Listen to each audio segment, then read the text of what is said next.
What's up? Today I'm going to be talking about how you can get a bachelor's degree in 6 months. Now this is legit. I did it myself in actually 83 days. I got a bachelor's degree. I transferred in 6 credits, so I got 114 credits in 83 days, which is a little under 3 months. So I got my bachelor's degree in business administration management from Western Governors University. And essentially how it works is it's self-paced, so you can really get through it as quickly as you want. I mean, it's limited by how quickly you can learn it, how hard you work, how much time you put in, but it's not limited by like some sort of schedule where, you have to wait till finals week and you can only take this many classes per semester or whatever. So it's really good if you are looking to get your degree as quickly as possible, or if you want to take your time a bit more. You can do whatever you want, Quickly, I just want to say before we get into this that this is on how to pass quickly. If you really want to learn the materials in depth, this is kind of explaining the extreme of like how to get through it very quickly. And so, feel free to kind of not take these tips and relax a bit and really absorb all the knowledge. Not that you won't learn stuff, but like, I'm talking right now about strictly if your focus is speed, what you should do. Okay, so how does this work? So basically, at Western Governors University, each class at the end has either an objective assessment, which is a test, a multiple choice test, a performance assessment, which is usually an essay. Maybe with other majors, it could be something else, some sort of project. I had to do a video presentation once, but generally it's an essay. Or a class could have both an objective and performance assessment at the end. So to get the credits for the class, all you have to do is you have to pass the either objective assessment or the performance assessment. Whatever's at the end of the class, you have to pass that. And yeah, that's it. So you just have to get through it all, and then you get your degree. Alright, so practical tips on actually how to do this. First off, this may sound kind of cliche, but like it really is all about the mindset. You gotta get out of your head, because you're kind of told like, oh, it takes 4 years to get a degree. It's got to take 4 years, and you really have to kind of break out of that and get it into your head that like, no, like you're gonna do it faster. If you want to do it faster. If you don't, then you don't. Okay, first off, I should give some background on how WGU works, beyond what I said before. So the layout is, so you have the test, but then you have a bunch of course materials, which is just this, you'll have an online textbook, you'll have a bunch of videos, you might have some extra supplemental stuff. The textbook is the main course material.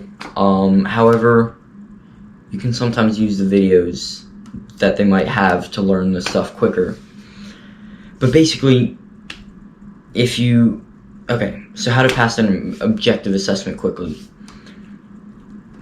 If you know the material, or you kind of know the material, or you think you can learn it really fast, go straight to the pre-assessment, because you have to pass the pre-assessment before you take the objective assessment, and you can retake it as many times as you want. And so take it, right? But then if you pass, or you're very close to passing, I would already just schedule the objective assessment for like an hour away, like an hour in the future, schedule it, and then for the hour just study. And how you're gonna study. So you should probably, they'll show you a breakdown of all the subjects and all the little subsets and links to the online textbook and where it goes over that stuff. So if there's one section that you just did horribly on, then you should focus on that and like learn it. Otherwise, if you just got little questions wrong, or you just kind of want to brush up and learn it, what I would suggest is go through the questions.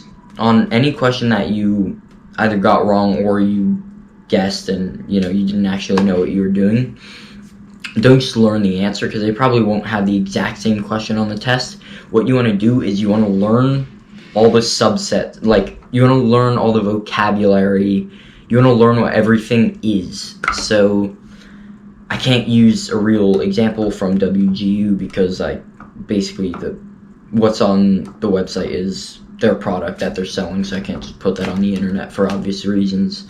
So I'll just make up my own little test. So let's say that the question is like, what is the fastest of the four? And it's like walking, jogging, running, sprinting, and you don't know what anything is, right? Instead of memorizing that the fastest is sprinting, you want to go through and you want to search up what is walking, and you want to learn what walking is, you want to learn what jogging is, what running is, what sprinting is, what the difference is between the four. And that way you'll be prepared for all the questions on that subject that they might give you. So maybe they'll give you what's the slowest of the four, on which of them does, your feet never leave the ground, I don't know, whatever it is. You'll be prepared for that. So yeah, that's tip number one for objective assessments. Focus on learning the vocabulary, learning what everything means. That's kind of it, honestly. I'd say just if you're prepared, something else. They always tell you that the objective assessment is harder than the pre-assessment. I have never noticed a difference in difficulty between the pre-assessment and objective assessment. They're capping when they say that. If you did well on I've taken pre-assessments, just barely passed, didn't study, took the objective assessment, passed got exemplary. So there's certainly, if you did well on the pre-assessment, don't stress out. You're probably ready to jump to the objective assessment. I actually never failed an objective assessment, and sometimes I cut it a bit close, but that's something good to know, that it's not really much more difficult it's not more difficult at all than the pre-assessment. It's just different questions. Sometimes you'll even see the same questions. Yeah. I guess that's all of my tips for objective assessments. I mean, learn the material. Okay, that's something else. If you don't know at all, then just go through the textbook, read through it, spend a day, literally 10 hours, whatever, just scroll through the thing, read, learn it. You don't have to follow along with the note sheets unless that helps you. I mean, you have to learn, however. That actually, I should say that. You have to figure out what's a good way for you to learn, and you have to do that, because maybe, if I just kind of read something, or if I'm told something, I'll generally just kind of have it more or less memorized. If taking notes help you, take notes, but you don't have to do anything. You just have to do whatever works for you to learn the material. And that's about it for objective assessments. Those are my tips. Now let's go to performance assessments. Generally, these are essays. I'm not going to give advice for maybe projects that aren't essays, because, yeah, you're mostly going to run into essays. At least I did business administration management. Probably if you do something similar, you'll also have just mostly essays. Alright, advice for writing essays: how to pass performance assessment classes fast. First off, don't try to make good essays. Just look, the rubric is your best friend. And really what I would actually do, so they'll give you,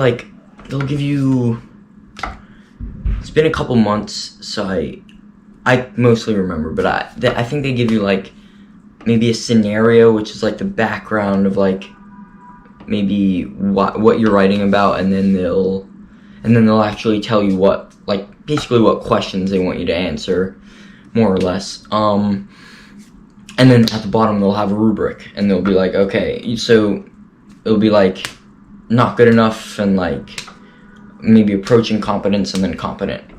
You want to look at the competent thing, and you want to break down.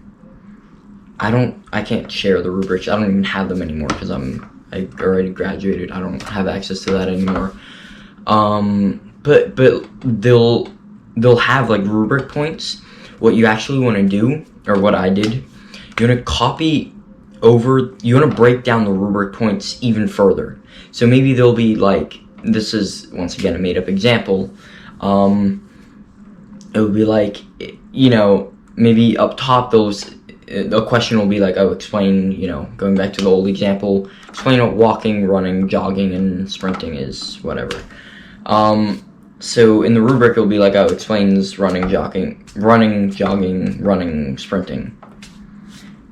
What you want to do is, I would make my own Excel spreadsheet. I would make my own spreadsheet separate, and I would break down each rubric point, like, down to very, very exact things. So, like, explains what walking is.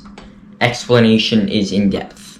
Explanation is backed up by evidence, right? And I'd have a little check mark for each that I'd check off if I did it. I'd do that for everyone. So then for jogging, then for running, then for sprinting.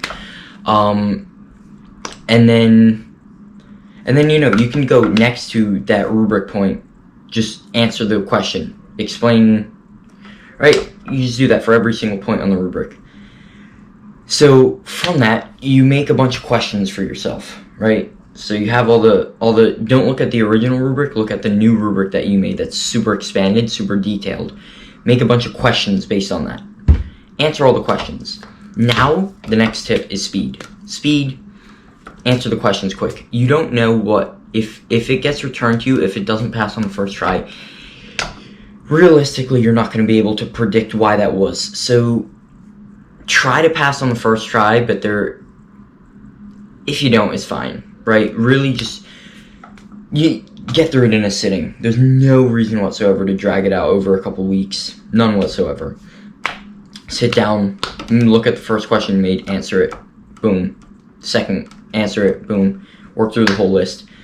And then just copy and paste that bit by bit into an essay, restructure it into paragraphs, make sure you have your bibliography, make sure you follow whatever formatting, and then hand it in, and that's kind of it. And you'll get it back, and it'll either pass, and if it doesn't, rather than wasting your time seeing, like, like going through and being like, is this good enough? I don't know. Forget about that, right? You'll know what wasn't good enough. And then you can actually put a lot of effort into whatever wasn't good enough.